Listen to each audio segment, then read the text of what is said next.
Let's start with something powerful, something often overlooked. In today's fast-moving world, most people are physically near their family, but emotionally far. And the older we get, the more this gap can grow. Grandparents sit in one room, kids in another, everyone scrolling or busy. But here's what changes everything: being truly present. Being present doesn't mean just being in the house. It means showing up with your eyes, ears, and heart open. It means listening, not to reply, but to understand. And it's one of the most loving gifts you can offer your family after 60. Meet Donald. He's 68, retired, and lives with his daughter's family. At first, he felt invisible. "They never talk to me," he once said. But then his granddaughter, Emily, told him, "Grandpa, you're always there, but you never really hear me." That hit him. He realized he wasn't paying full attention. He'd nod, smile, pretend to listen, but his mind was elsewhere. So he changed. He made a rule. Every time someone spoke to him, he'd put down the newspaper, the phone, or the remote. He'd look into their eyes, ask questions, repeat what they said to show he truly heard them. And slowly, things shifted. His granddaughter started sharing more.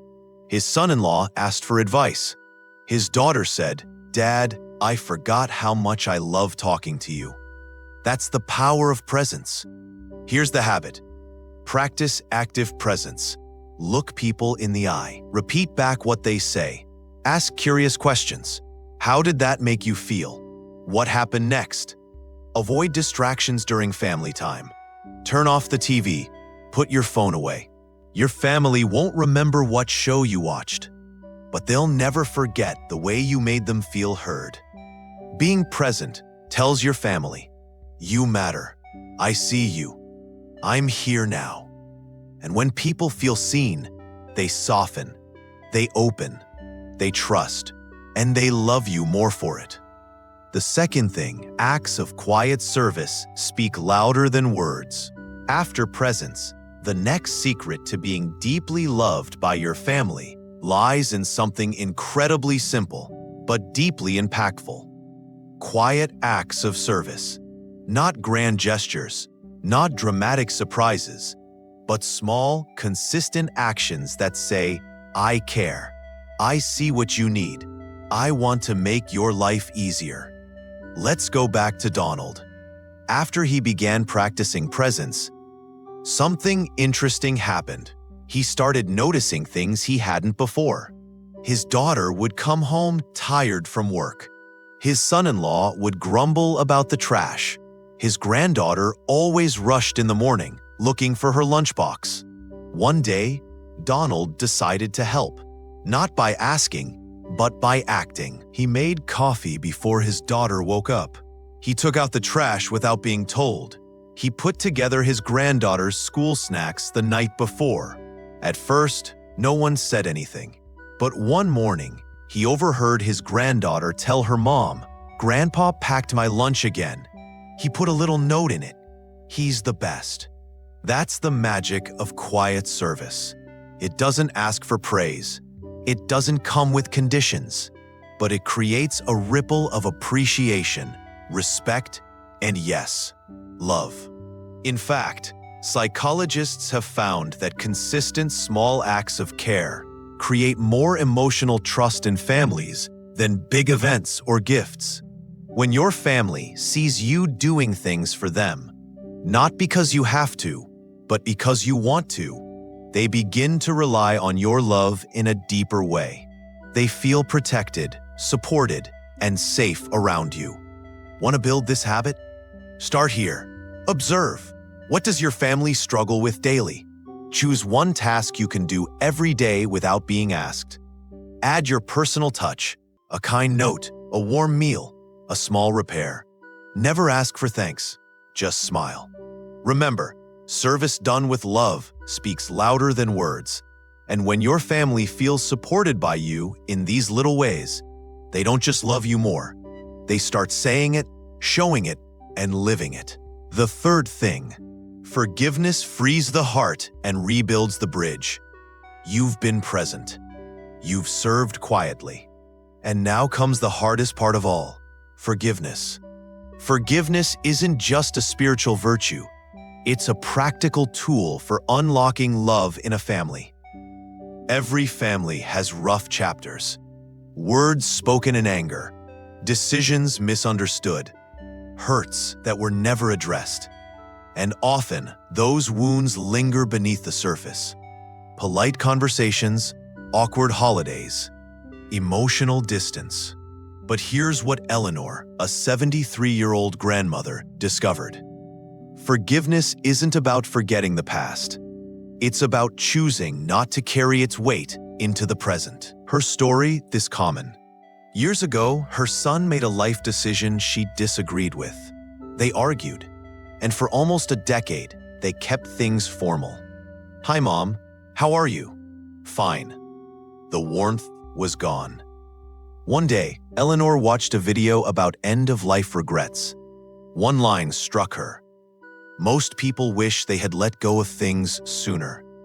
That night, she wrote a letter to her son. She didn't defend herself. She didn't blame him. She simply wrote, "I love you. I miss what we used to share. I want to reconnect. If I hurt you, I'm sorry. If you hurt me, I forgive you." 3 weeks later, they had coffee. It was awkward, but it happened. 6 months later, he hugged her tightly and said, "Thank you for writing that. I didn't know how to come back." Forgiveness builds bridges back to love. If there's someone in your family who feels distant, cold, or silent, ask yourself, what weight are you carrying that needs to be released? Here's the habit. Create space for healing. Write a letter you may or may not send. Say the words, "I forgive you," or "Please forgive me." Focus on reconnecting, not being right. Lead with vulnerability, not ego. Forgiveness isn't weakness, it's strength. It says, "I value our relationship more than I value being right." When you forgive, your family feels it. Walls come down, arms open, the energy shifts, and love flows back. The attraction of love, why families gravitate toward emotionally safe people. Now that you've seen the power of presence, service, and forgiveness, it's time to understand why these three things work so powerfully together. Because they don't just create good moments, they transform the emotional energy of your home. Let's go back to Donald and Eleanor. They didn't become more loved just because they did nice things. They became emotionally safe people, the kind of people others feel calm, seen, and loved around. And here's something you may not realize. Your energy walks into the room before your words ever do. When your presence is calm, when your service is silent and thoughtful, and when your heart is free from resentment, your family feels it. They relax around you. They open up. They trust more. They want to include you, not out of duty, but desire. This is what psychologists call emotional gravitation. People are drawn to those who offer emotional stability, kindness, and presence, especially in a chaotic world. Think about it. Who do your grandchildren run to first? Who do your adult kids ask for advice? Who do people trust with their secrets? It's never the loudest or the wealthiest. It's always the one who makes others feel safe and valued. That's what these habits build. When you listen without judgment, act with kindness without keeping score, forgive without needing apology, you become the person your family loves to love. It's not about being perfect. It's about being consistent.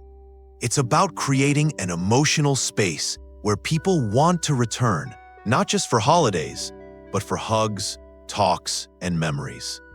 If your family has felt distant, scattered, or cold, start becoming the warmth that draws them home. The love you build. A challenge that brings you closer. You've reached the end of this journey, but the beginning of something even better. becoming the kind of person your family feels lucky to love. Let's take a moment to reflect.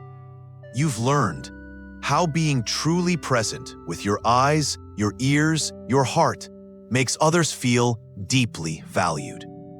How quiet acts of service turn ordinary days into love stories.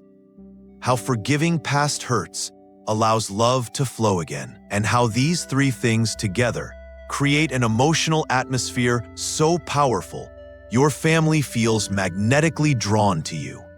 You don't need more money. You don't need to be younger, faster, or trendier.